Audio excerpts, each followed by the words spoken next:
And we are back for the impromptu second part of our look at the James Bond songs of the 1960s. What will we pick as the best and as the worst on today's episode of That Song from That Movie?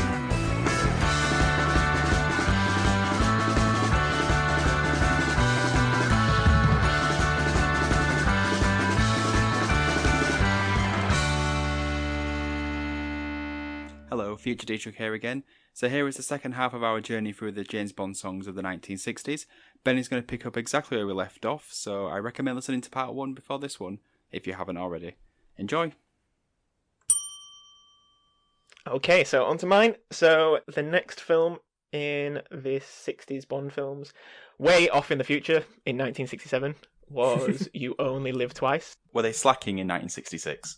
Well, you said it was December, wasn't it? 1965. So they've obviously had to film it. I can't remember when in 1967 this was. Or celebrating the World Cup win, clearly. Yeah, maybe. Well, not Sean. True.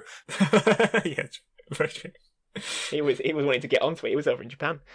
So this was You Only Live Twice is the last Aeon production Sean Connery Bond film. It was directed by Lewis Gilbert, who also directed The Spy Who Loved Me and Moonraker.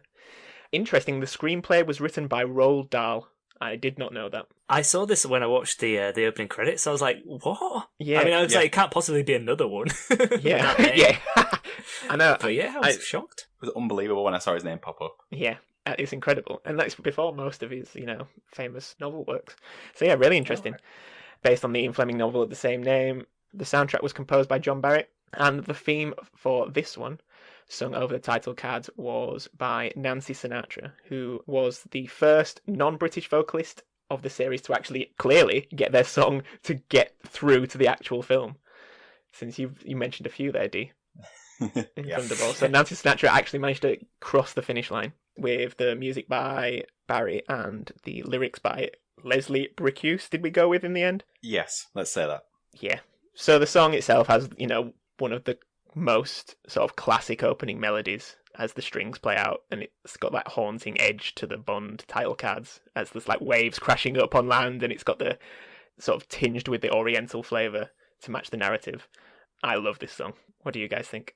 I think it's one of those things where we say, that's an iconically James Bond sound, and it seems to be every song I go, oh, that's it, oh, that's it, oh, that's it, and it's just something new every time, and this is another one to add to the pantheon of James Bond motifs.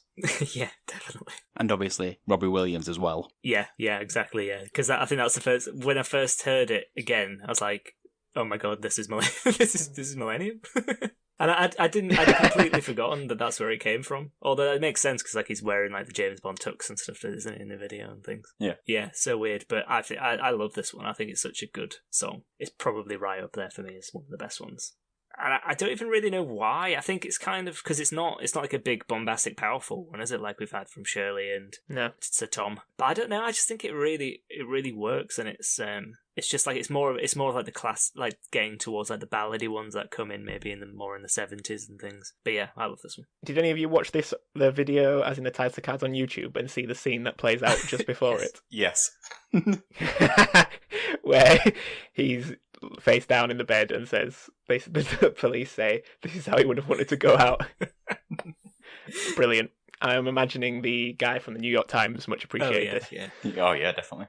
I mean, this film is one of the ones I really remember from childhood. We had like them all on VHS, like one of those collections where it has like a picture on the side. And this one is one I remember a lot. And looking at it now, there's so many dodgy things in this one. Oh, there is, yes. There's so many. It's just like being lauded, isn't it, by loads of women. Yeah, but also like the racist aspects of it. Yes. Like this is presumably where Team America got the whole transmorphification thing from, when he dresses, when he like converts himself into looking like a Japanese man. It's like, oh my god. Yeah, I know. It's a shame because I feel like I like this film. I like watching this one, but that element of it's just so bad, isn't it? It's pretty. It's really, really bad.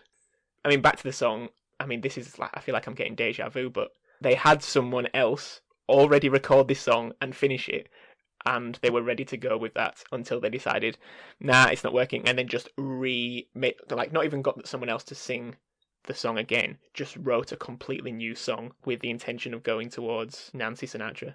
The original version of the song, which was intended for release, was by a British singer called Julie Rogers.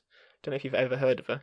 No. I hadn't. No. Obviously, they'd recorded American versions before, but I think they were trying to keep the British element of Bond, and I guess having, British singers. But then I think there was a lot of discussion about trying to step Bond up onto the world stage and just sort of cement it as a global phenomenon.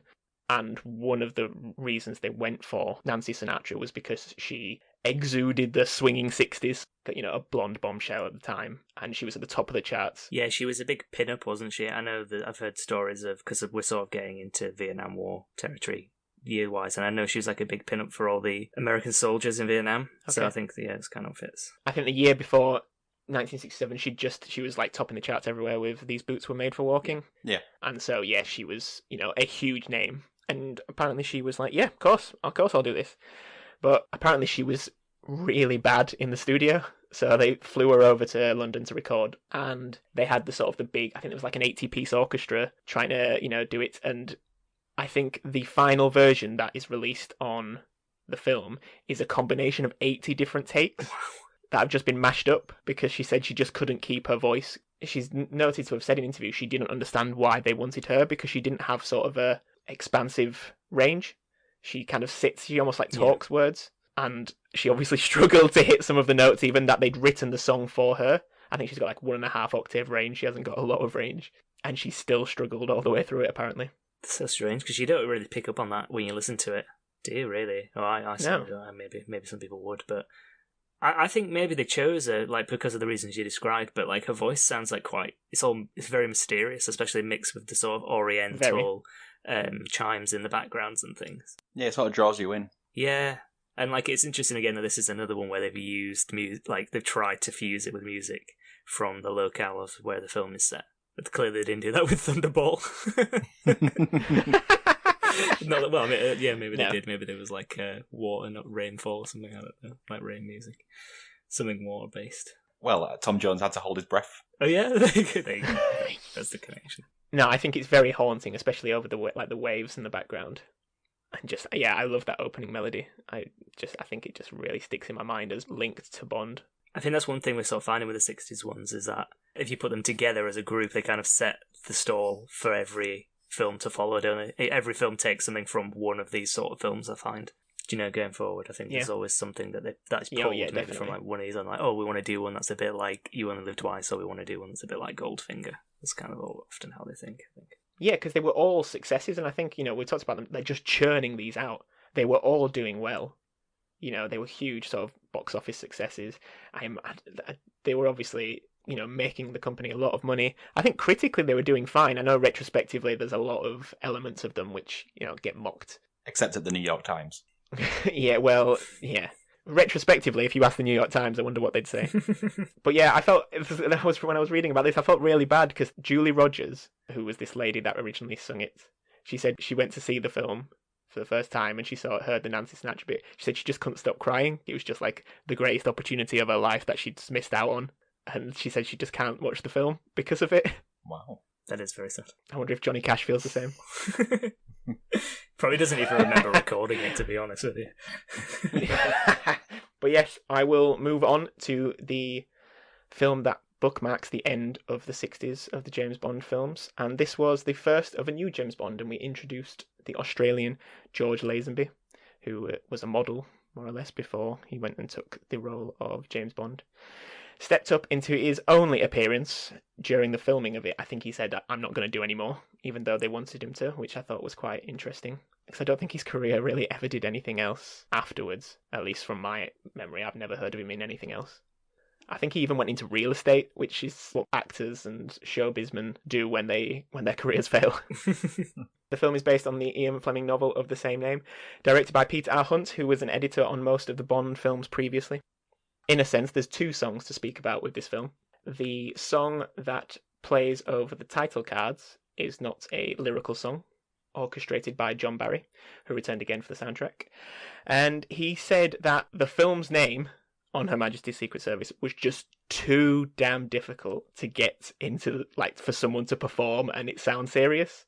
So that he just didn't think anyone could, so like a Shirley Bassey or Tom Jones, you couldn't sing on Her Majesty's Secret Service and sound serious. I suppose that's interesting, isn't it? Because, like, obviously, later down the line, the theme song won't include the film in the title in some instances, or even in the song at all. So it's interesting at this point that they felt like if it needed lyrics, it had to include the title of the song somewhere. Since there's been plenty of songs that haven't, have there? Yeah. I think there's been a few, at least, yeah. I think most of them are called the same thing, aren't they? Well, the next one after this is The Spy Who Loved Me in 1977. Which has got a song that's different. Yeah, nobody does it better. I mean, he said that the only way to do it was to have it in the style of Gilbert and Sullivan. Do people know what Gilbert and Sullivan sounds like? Yeah, it's like the original type of Broadway HMS Pinafore and stuff like that. Patter singing. Yeah. There's the I am the very model of a modern major general. You know, like you say it. What is it? I am the very model of a modern major general. I have information, vegetable and animal and mineral. I know the kings of England and I quote the fights historical from Marathon to Waterloo in order categorical. With the eggs on top. Yeah, like each sort of enunciation is a syllable, and so you'd have to do it like that. To be on Her Majesty's Secret Service seems like it'd be quite easy to fit into like a big band song. Yeah. Well, I think he just liked the music, and what plays over the title card is very good. Like, I think Rolling Stones put it in the top 10 Bond themes of all time. Did they? And it's interesting because I don't see that as the theme. Yeah, I think a lot of people don't, do they? I assumed until I was speaking to my dad, and he said, I don't think On Her Majesty's Secret Service has a theme. And I thought it was the Louis Armstrong version, which we'll go into, but it doesn't play over the title cards, and I'd completely forgotten that. The music in this, to me, is more reminiscent of like a TV show, you know, the intro music.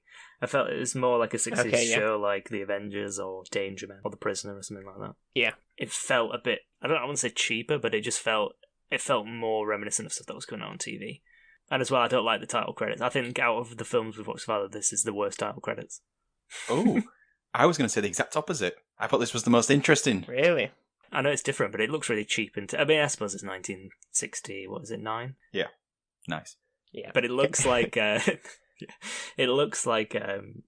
Windows Movie Maker, which obviously was made like much later, so maybe that's a positive. I don't know, but I think it's the blue and the font that they've used. It looks just really cheap. I think I just appreciate that they're trying to do something different, like with the hourglass, like all the different filters. Yeah, it has footage from the other films, doesn't it? I'm not sure. It has like footage from Dr. No in it, definitely. Yeah, I think so. The theme that plays over the title cards, you can hear it in the trailer for Spectre, as in the 2015 film. So if you let's go and listen on YouTube to the title cards from On Her Majesty's Secret Service, and I think it's about 1 minute 40 into the trailer for Spectre, you can hear the same, just like modern version. I guess it's the whole Blofeld links because they make an appearance in most of these Bond films in the 60s, didn't they? I think it's obviously resonated with Bond aficionados and has lasted. But yes, I would definitely consider the theme for On Her Majesty's Secret Service, and I think you guys would agree, is We Have All the Time in the World, as performed by the late Louis Armstrong with music by John Barrett and lyrics by Hal David. As for this song, because I think people are definitely familiar with it, what do you think of that song? I would consider this to be the theme of this film, definitely. I like this one. I think it's interesting that you mentioned The Spy Who Loved Me earlier, because I think that the song in that is clearly playing off of this one.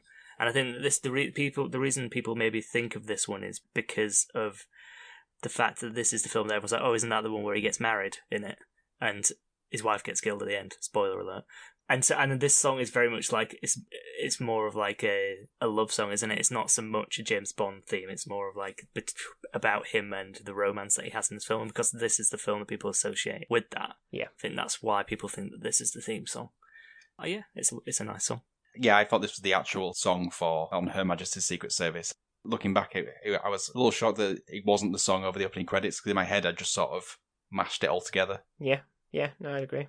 And yeah, like Alex said, I think it's the last line in the book and in the film that he says to his wife. And like the lyric, Hal David he wrote a lot of songs for Burt Bacharach, and I can see the similarities in the tone of the song. Yeah, definitely. How has Burt Bacharach never done a James Bond song? Well, I don't know. They approached Louis Armstrong for the song because they wanted the performance of it to have a level of tongue-in-cheek that they felt he could do with still hitting that sincere note. We have all the time in the world, but you're dying, or you've just died.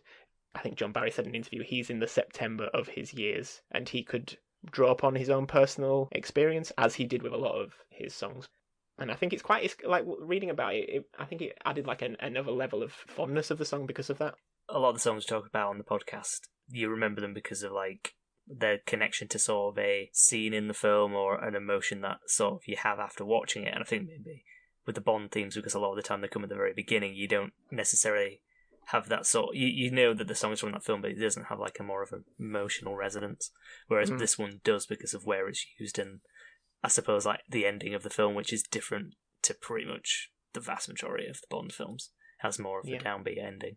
I suppose maybe, is it Casino Royale? Maybe ends similarly. I think it's that one. I'd say so. It has more of that tone about it. And I think a lot of the Daniel Craig ones do try and hit that note a bit. But yeah, obviously the ones that come after this, the Roger Moore ones, very much do not. So, no, definitely not. So yeah, I think maybe people remember it a lot just because of that, because it hits them more emotionally than maybe some of the other ones do. Yeah, I'd agree. Yeah, just a few facts about it just before I sign off.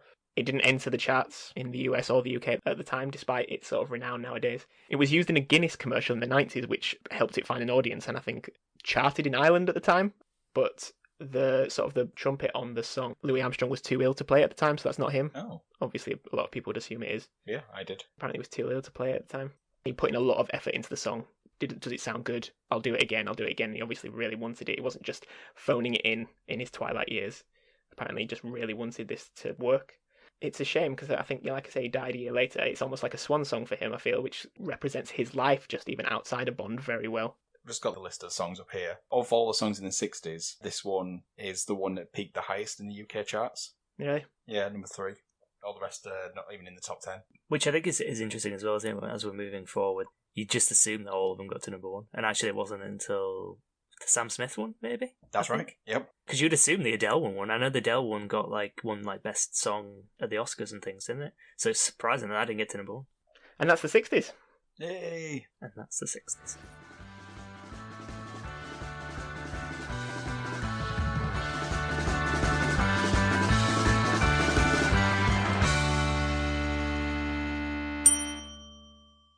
So now we move on to the new ultimate question, because it being movie or song doesn't really fit here. So it's best or worst. No, best and worst. Whatever. We're going to do best first, because the best goes first. Alex, which is the best song?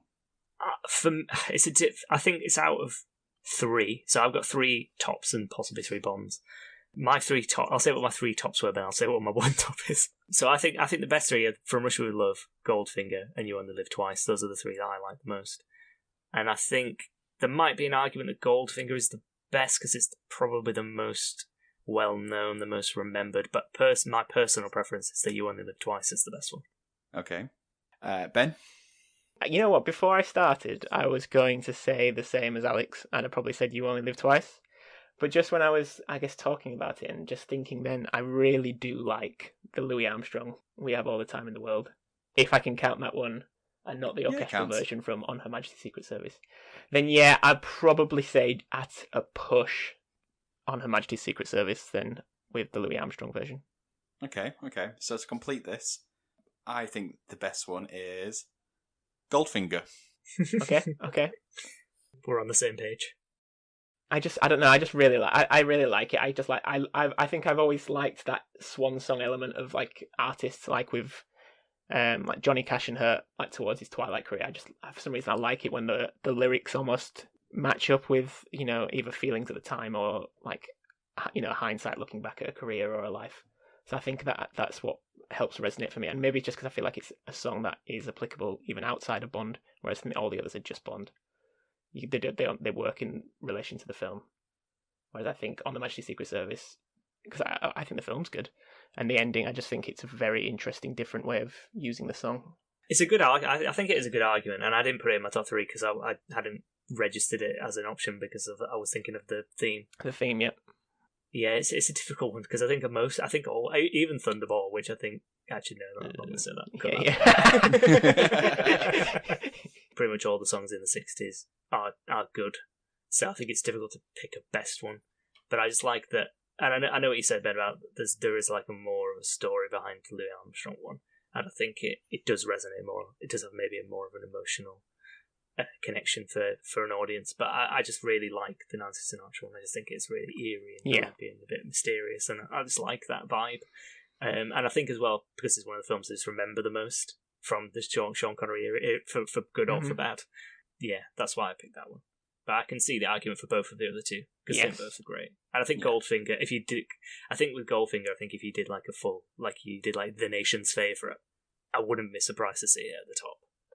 I almost, with Goldfinger, like I said, I do love it, but it's almost like a karaoke song. Like I feel like I'm singing it with a smile and a smirk. Like I just feel like I can't deliver it in a serious tone. To me, it just epitomizes James Bond. Like, Yeah, that's fair. As a franchise, like it's over the top, it's grand, it's loud. I suppose maybe like it wants to, even though it's about a spy, it wants to be noticed. Yeah, he's not a great spy, is he? Nope. With your pick, Ben, is there an element that you think it's the best song, but not necessarily the best James Bond song? I mean, but that's the thing. I do think it is the best song with the James Bond element. How, like Alex was saying, how it's used in the film, I just think is really interesting and clever, and how it's like the last line of the book and the film. I don't know. I just feel it's that ending element. I always think endings are important in films because they can make or break a film, and I think Bonds sometimes end with like a nod or like a, most of those of the era, the 60s and the 70s, and it's just like a smiley. But I feel that one's it's just a bit different, and I like Bonds that have been done differently because there is a formula, and I think that's why I love the Daniel Craig ones to a point, because when they change it and do something differently and not just rest on laurels and a formula, and I think that was just very good to have done. In the end of the Connery era, you've got a new actor, do something different. And I know the book's already there, but it just feels more interesting. Yeah. It's annoying because I want to argue against it, but I do like all these picks. Yeah, same.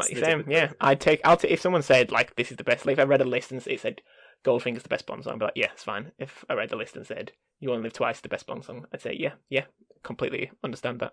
Yeah, I think if I saw a list and these three, and they're probably bringing From Russia with Love as a 4, weren't in the in like the top 10, I wouldn't credit that list. Yeah, is my personal opinion. So I think it's time we start throwing some actual mud at each other as we reveal our picks for the worst James Bond song of the 60s. Ben, do you want to go first this time? Thunderball. It's just Thunderball. It's just forgettable. Like, I don't mind it as I can listen to it and not be repulsed, but it's I don't remember the film that well. I just don't think it's tie-ins or resonates much out of the film on itself. Not even within the decade. Just don't think it does much. You disappoint me, Alex. You already know what I'm going to say, but I'm also going to say Thunderball for very much the same reasons. I don't like. I think in the grand list of all the James Bond films, I don't think it's like right at the back, and I think there's definitely better. There's definitely worse ones coming. Yeah, in about 3 decades. It's difficult to say that it's trying to parody a James Bond song, although we did talk about that earlier. But it does feel a bit like that. It feels like the kind of ones that are usually on the video games, like the Pierce Brosnan era video games that came out. Everything or Nothing. Yeah, that kind of thing. It just feels like it's trying too hard, and it's probably because of what we discussed, where they tried a few versions of different songs, and they didn't quite like it, and they're sort of like, well, what's kind of worked for the previous couple of films? Let's try something similar, and it just feels a bit of a mess to me. And it just doesn't. It just, even like listening to it like 3 or 4 times this week, it still doesn't stick in my head for me. I just don't like it. I don't like it as much as the other ones, I'd say. Oh, I do agree that it's one of the weaker. It's definitely it's in the second half of these songs. It's not in the upper brackets. But I am absolutely amazed you haven't gone for Kingston Calypso. The Kingston Calypso. Well, I thought you were going to say that. Yeah, I think it's because I don't feel it's a real song. No. I don't feel like it's a real song. That's exactly why you should lose. Yeah, well, I can't argue with it. It is categorically not a James Bond song. But there's an element of that it was the first one, so that's how I'm feeling about it. There wasn't a such thing as a Bond song at that point. Yeah. Whereas by Thunderball, the fourth one, I feel like there was, and that makes it worse that they got it wrong. There was literally 2 in that film that were more James Bond than that song. Plus, can you say it's the worst James Bond song if you're saying it's not a James Bond song? Well, yeah, that's why it's the worst. Well, you can't be the worst. You can't be the worst of something if you're saying it's not something. And as well, Dee, I feel like you're saying it's the worst. That includes the James Bond theme, and I can't allow it. Yeah, no, can't allow that. Because it's all part of the same song. Like, They are separate songs. They're in the same opening credits, but they are separate songs. they all flow into each other. They've got to be seen as a pair of the three. Taking what you said then, Ben, if I excluded Kingston Calypso, saying it's not a James Bond song at all, so it shouldn't be counted, then I would say On Her Majesty's Secret Service is the weakest of the remaining lower half. The theme, you mean? Yes, the theme. Yeah. I quite like it. It's just an orchestral piece, but I think when I listen to Thunderball, I don't like Thunderball. When I listen to the theme of On Her Majesty's Secret Service, I'm just like, yes, nice piece of music. It's a bit of a nothing, whereas Thunderball makes me feel some sort of dislike. I feel like Thunderball, the song, would be better appreciated on a more recent movie. Yeah, maybe you're right, because it's sort of like, oh, this is the one that people have been crying out for.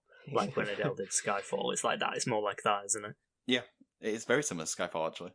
He's still going, couldn't he? Tom Jones could do it again. Yeah, getting back to see if he can Bring him improve back upon his last effort. Yeah, you can talk about when he... I once recorded with Elvis Presley and Janis Joplin. I think one of the greatest things to come out of this podcast is your Tom Jones impression. Not great for accuracy, just for... It's like, almost Captain Birdseye, almost the pirate from SpongeBob. Yeah, it's Virgin. Are you ready, kids? Are you ready, kids? I see your arguments here, D. I do see them. I think it's just because On Her Majesty's Secret Service is also instrumental. I'm leaning towards Ben's interpretation of what the song for that film is, and I don't count the first one because it's there's no proper song other than Three Blind Mice. So that's why I'm basically basing it out like the middle four and ignoring the end two. And out of those four, I think that's the worst one. Because the other three are great. I'm going to say that's like a partial agreement then. Yeah, it's not a... I understand your argument. It's very difficult to pick out 6 songs of what's best and worst. And when 2 of them aren't proper songs, so I suppose 7 songs. Yeah, because if Kingston Calypso played over the intro to Thunderball, you wouldn't be saying... You wouldn't be saying that's a good Bond song. No, it's a good song. We'd be saying still saying Thunderball though. I guess it depends what you quantify as the theme, doesn't it, or as the song? And I just don't think that's the song.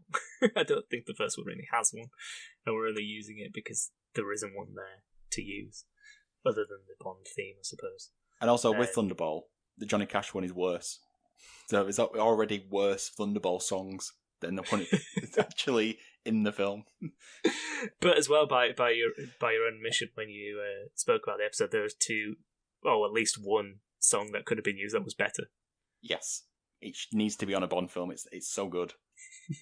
Get rid of that Sam Smith one. Just place that over Spectre. We'll get to that at some point, though, listeners. Yeah, I go with that. Many months. Thank you for joining us today for this special episode of That Song from That Movie. Let us know what you think the best Bond song is of the 60s and what you think is the worst. Do you agree with Alex's terrible takes? Harsh. You could tell us on Twitter. It's TSFTMPod, and you can follow us on there as well. So, all that's left now is to do some goodbyes. So it's goodbye from myself, goodbye, and goodbye from Alex. Are you looking for shells too? No, I'm just looking. That's a classic quote from Dr. No for you there. Classic. And goodbye from Ben. I'm very well acquainted too with matters mathematical. I understand equations both the simple and quadratical, about binomial theorem and by teaming with a lot of news. Many cheerful facts about the square of the hypotenuse. Keep going. I'm very good at integral and differential calculus. I know the scientific names of beings and animalculous. In short, in matters vegetable, animal and mineral, I am the very model of a modern general. Lost it a bit at the end. Ooh, yeah. You were close though. Try again next time. On Her Majesty's Secret Service. No, doesn't really work. Right, goodbye everybody. Bye-bye. Bye. Goodbye.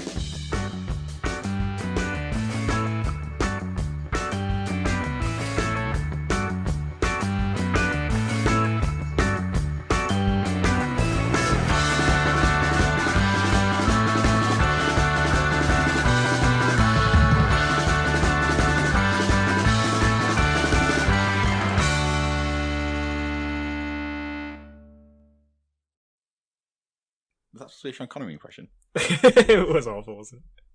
Good man.